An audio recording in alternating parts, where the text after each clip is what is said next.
गीता के छठे अध्याय में भगवान कृष्ण ने जो संदेश दिया है, अगर आपने उसे अपने जीवन में उतार लिया तो निसंदेह आपका जीवन सफल हो सकता है।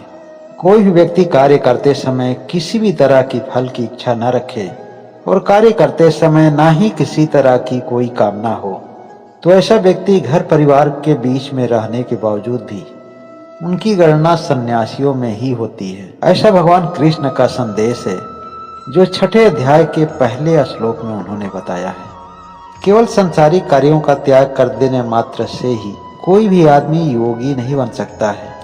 योगी तो वही है जो सभी तरह के इंद्रियों सुख से अपने आप को मुक्त कर लिया हो। अपने सभी इच्छाओं और कामनाओं का त्याग करने वाला ही एक सत्य योगी कहलाने के योग्य हो सकता है। कोई भी आदमी जिसका मन उसके वश में हो, वह कोई भी कर्म अपने योग की प्राप्ति के लिए ही करता है और ऐसे लोगों के मन से धीरे धीरे उनकी इच्छाओं का दमन होने लगता है। उनकी सभी इच्छाएं अदृश्य होने लगती हैं।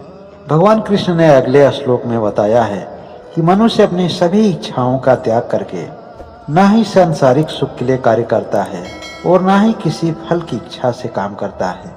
ऐसे लोग तो योग में ही स्थित हो जाते हैं। मनुष्य के शरीर को धारण करने वाली जीवात्मा का अगर कोई सबसे बड़ा मित्र है तो वह मन ही तो है।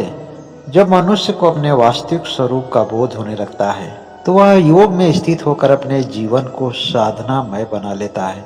वह जीवन मरण के चक्र से बाहर जाने का प्रयास करने लगता है और ऐसे में वही मन तो है जो उसे रास्ता दिखाता है।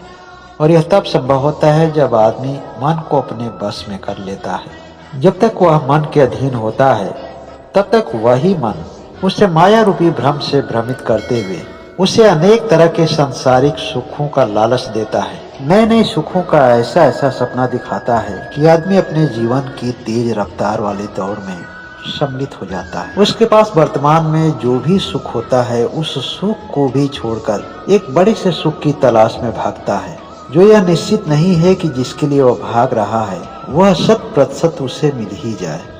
और मनुष्य शत्रु रूपी मन के छलावे को समझ नहीं पाता है। वह तो पूर्णतः भ्रमित हो जाता है।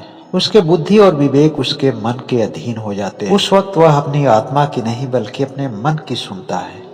केवल आत्मज्ञान ही आदमी को मोक्ष दिला सकता है और आत्मज्ञान के लिए ध्यान और ध्यान से मिले ज्ञान की जरूरत पड़ती है। ध्यान में मन का मौन हो जाना उसकी मजबूरी है, क्योंकि अंतरात्मा से जुड़ने के पश्चात न कुछ कहने की जरूरत पड़ती है न कुछ सुनने की। इसलिए जीवन के 24 घंटे से सुबह और शाम कुछ अपने लिए भी समय निकालें। उन समयों को ध्यान में लगाएं। ध्यान के द्वारा सही कर्म करने का सही ज्ञान मिलेगा और धीरे धीरे निष्काम करने में आप सफल जरूर होंगे। यह केवल मैं नहीं बल्कि सभी ज्ञानियों ने कहा है।